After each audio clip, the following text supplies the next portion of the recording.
Orang sekarang dalil-dalil wa may yatawallahum minkum fa innahu minhum. Kalau berkawan orang kafir, maka dia menjadi kafir. Itu kan fatal. Semua nabi ya berkawan orang kafir. Karena dakwahnya memang sama orang kafir. Man tasabbaha biqaumin fahuwa minhum. Siapa yang suka kepada orang kafir, maka dia bagian dari kafir itu. Condong hatinya kepada orang kafir. NU itu punya sejarah panjang, banyak wali-wali yang jadab, yang coro dohir itu kan nyana nung fasek-fasek. Orang syariat bingung, ini wali kok berteman orang fasek. Ya kalau kamu bahasakan teman ya masalah, kalau kamu bahasakan ini binaan, enggak, sama jawab saja. Kalau dibahasakan teman masalah enggak masalah kan, tapi kalau dibahasakan itu binaan, selesai kan? Kalau dakwah zaman dulu tugasnya adalah mengislamkan orang kafir, dan dakwah hari ini mengkafir-kafirkan orang Islam. Orang Korea ini kafir, tak bersunat, tak mandi wajib, berzina kerjanya. Jangan suka kepada orang kafir. Mereka ya berkawan sama orang kafir. Makanya butuh analisis fikih untuk maknani wa may yatawallahu minkum fa innahu. Setelah dianalisis fikih, ternyata semua nabi diistilahkan wa ila madyan akhahum syuaiba wa ila adin akhahum huda. Akhoh itu artinya apa? Saudara.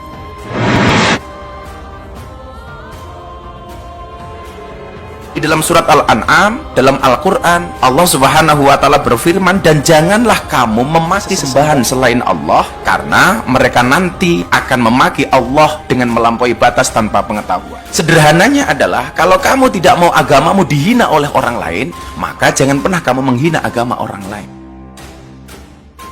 Tattabi'unna sunanal ladzina min qablikum. Kalian akan ikut tradisi orang sebelum kamu. Zira'an bi zira'in, shibran bi shibrin, sejengkal demi sejengkal, zira'an bi zira'in, sehasta demi sehasta, hatta law dakhalu juhra dabbin, sampai-sampai kalau mereka masuk ke dalam lubang biawak, la dakhaltumu, kamu pun ikut juga ke dalam. Sama, Nabi berkawan orang kafir itu tidak karena berkawan, itu binaan Nabi. Memang Nabi itu jadi Nabi, objeknya adalah mengislamkan orang kafir. Ya berlama-lama Nabi dialek dengan mereka, muasyarah sama mereka. Bahkan Nabi diharuskan bersikap baik sama mereka. Itu yang disebut fabima rahmatim minallahi lintalahum walau kunta fadhdhan ghalidhal qalbi lan faddu min hawl. Tapi sekarang itu orang sudah tidak pakai ilmu. Orang-orang radikalisme itu nggak pakai usul fikih. Pokoknya kalau ada ayat terjemahnya gini, ya sudah itu jadi madhab. Akhirnya kecelakaan seperti ini. Bagaimana saya meyakinkan? Ya cuma bisa berdoa.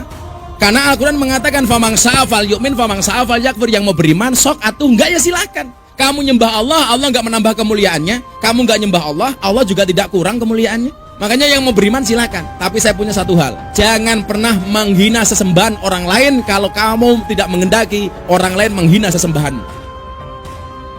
Orang yang ikut merayakan hari ibu, man tasabbaha biqaumin, siapa yang ikut tradisi orang kafir, maka kafirlah dia. Apakah mengucapkan selamat hari ibu dibolehkan? Tidak. Ulama mengharamkan mengikut tradisi orang kafir. Ini orang kafir punya cerita lain. Ternyata di surat Taubat yang disebut suratus Saif, yang bahkan haram baca bismillah, itu ada ayat wa in ahadum minal musyrikin astajaraka fa'ajirhu hatta yasma'a kalam Allah summa ablighu ma'mana. Muhammad, kalau ada orang kafir mau belajar Quran sama kamu, ya harus kamu pelajari hatta yasma'a kalam Allah. Setelah mereka mau belajar, ya ablighu ma'mana, summa ablighu ma'mana, kamu harus menjamin keamanan dia. Bahkan Rasulullah pernah mengatakan, mau nggak orang tua kamu dihina? Mana mungkin wahai Rasul, kami menghina orang tua kami. Apa jawaban Rasul? Kalau kamu tidak mau orang tua kamu dihina oleh orang lain, maka jangan sekali-kali kamu menghina orang tua orang lain. Tapi saya pastikan orang kafir pun bisa memahami Quran, yaitu tadi hatta yasma'a kalam Allah. Sayyidina Umar itu masuk Islam itu gara-gara dengar adiknya baca Toha, ma anzalna alikal qur'ana litashqa illa tadhkiratal liman yakhsha tanzilam mimman khalaqal arda was samawati ula ar-rahmanu alal arsis tawa. Itu dia ma huwa bikalamil basar, tidak mungkin seperti ini karangan manusia, itu tidak mungkin. Akhirnya dia Islam. Kami di sana bukan kami ikut Kristen, Kami di sana menyampaikan kebenaran Islam. Sopo ngerti ono siji loro sing masuk Islam.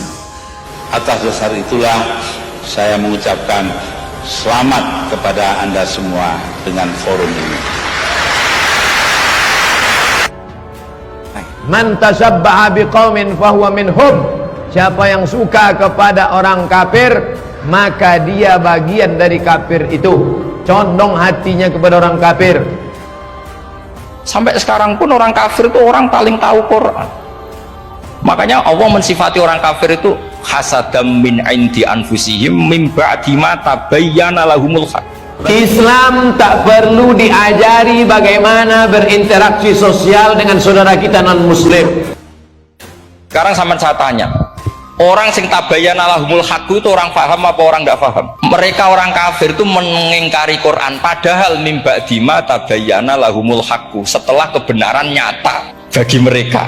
Nyata bagi mereka artinya orang kafir paham apa tidak paham? Paham. Cuma mereka punya penyakit hasadam min indi. Sekarang banyak yang tak bisa membedakan kebablasan, tak bisa membedakan mana toleransi, mana telur asin. Harus bisa dibedakan. Ada yang memahami toleransi secara kebablasan. Saya kasih contoh misalnya, ada orang yang mengatakan semua agama itu benar titik.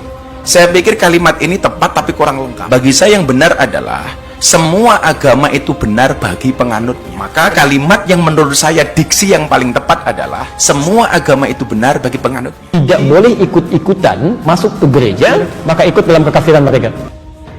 Mereka juga kalau ada ayat tentang ahkam yang memberatkan, mereka bilang i'ti bi Qur'anin ghairi hada au badil. Muhammad harusnya jangan tema itu yang diangkat, kok cari Quran yang lain yang enggak tema itu. Mereka sampai memilih tema itu karena paham apa karena tidak paham? Karena paham. Berapa keluarga orang Islam yang mati dalam keadaan su'ul khotimah, dipanggilin haleluya, mati kafir ya, karena di salib itu ada jin kafir. Dari mana masuknya jin kafir? Karena ada patung. Kepalanya ke kiri apa ke kanan? Sehingga ulama kita membagi kafir itu ada harbi, kita musuhi, ada dhimmi, ada mu'ahad, ada musta'man. Itu ulama karena tahu tidak semua orang kafir itu harbi, tidak semuanya dhimmi, tidak semuanya mu'ahad, tidak semuanya musta'man. Kalau harbi oke, kita perang, kalau dhimmi ya kita bina, kalau mu'ahad ya sesuai perjanjian kita, kompensasinya apa, MOU-nya kayak apa. Tapi apalnya mereka ayat satu tema. Islam tak perlu diajari bagaimana berinteraksi sosial dengan saudara kita non muslim. Bagaimana saya meyakinkan? Ya cuma bisa berdoa. Karena Al-Quran mengatakan famang sa'afal yu'min famang sa'afal yakfur, yang mau beriman sok atau enggak ya silakan. Kamu nyembah Allah, Allah enggak menambah kemuliaannya. Kamu enggak nyembah Allah, Allah juga tidak kurang kemuliaannya. Haram hukumnya masuk ke rumah ibadah orang lain. Haram. Jadi artinya gini, kalau kamu ngaji ulumul Quran, kamu harus tahu ini khitab ke kafir. Kafir yang mana? Ahli kitab atau kafir yang musyrik? Nah sekarang tidak tahu lagi, pokoknya kafir. Makanya kalau orang berdebat dengan mereka itu tidak goblok menewat. Selama kemudian ada kebaikan di dalamnya, ya saya akan lakukan. Dan yang perlu diingat, kehadiran saya itu bukan dalam rangka peribadatan, bukan sembahyangan, tetapi peresmian. Saya merasa bersyukur Tuhan Yang Maha Esa telah memberikan kepada kita keragaman sangat besar dalam beragama, dalam berbudaya.